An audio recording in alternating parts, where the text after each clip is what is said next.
Howdy ho, folks. This is Jake Davis with an on-the-fly review for you. And today I'm talking about Child's Play 2019, released last weekend, and starring Mark Hamill, Aubrey Plaza, Gabriel Bateman, and Tim Matheson.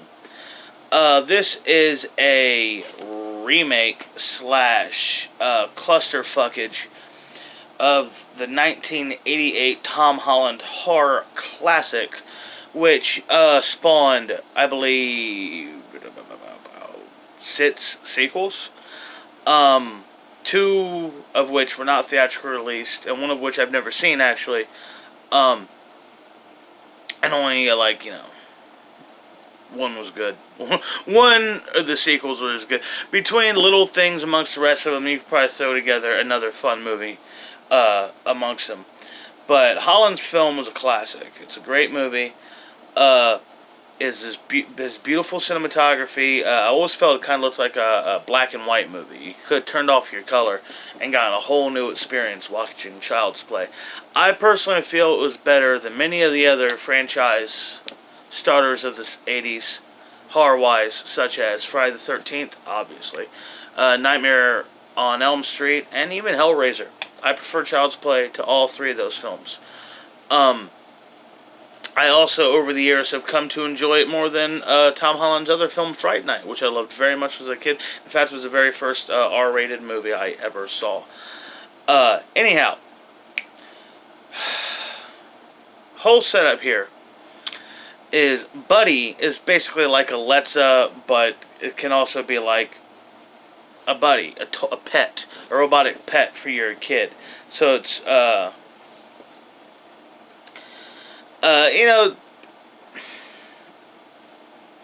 you already know the setup. It's basically gonna be it's not the voodoo killer. It's gonna be a robot that malfunctions and becomes a psycho killer robot, like we see psycho killer robots all the time, and it's gonna start terrorizing this kid. Now, if you've never seen it, the original film, what happens is Charles Lee Ray, played by Oscar-nominated actor Brad Dourif, not for this, of course, Cuckoo's Nest, what he was up for. Brad Dourif plays Charles Lee Ray, who's a serial killer. He's being chased down for the cops. He got him dead to rights. He's bleeding out. He's been shot a couple of times. They chase him to a toy store where he transfers his soul into a child's doll. Shortly after, the kid who gets the doll, he terrorizes. And there are faithful aspects to stuff like the cops do suspect Andy of the killings. And it's, Karen Barkley is very much trying to deal with her, afraid she's losing her mind, while at the same time she's just, she's trying to save her son. At least until the doll exposed herself. Now, what I will give this movie credit for, pluses, where, like I do say, I much enjoy that the first one's it's a 5-star movie. I'm giving this 2.5 stars. That's literally like half the movie of the original, and it's not even that, really. So, I enjoyed making, if you're going to make Andy older, I do like making it a troubled kid. They don't really 100% go into what happened to his dad, but insinuate his dad died. The kid's a little fucked up. He has a hard time meeting friends, and when he does get to meet friends, his friends, which is one of the things we didn't have in an old movie, Andy's buddies, those are likable characters. I liked that inclusion. I liked the Buddy song. I liked Bear McCreary's score. He's just what horror sounds like right now, in a lot of ways, as far as I'm concerned. But I really felt that changing. Oh, and also I liked making Karen Barkley far more flawed of a character. She's not totally a good mom. You know what I mean? But, she's trying.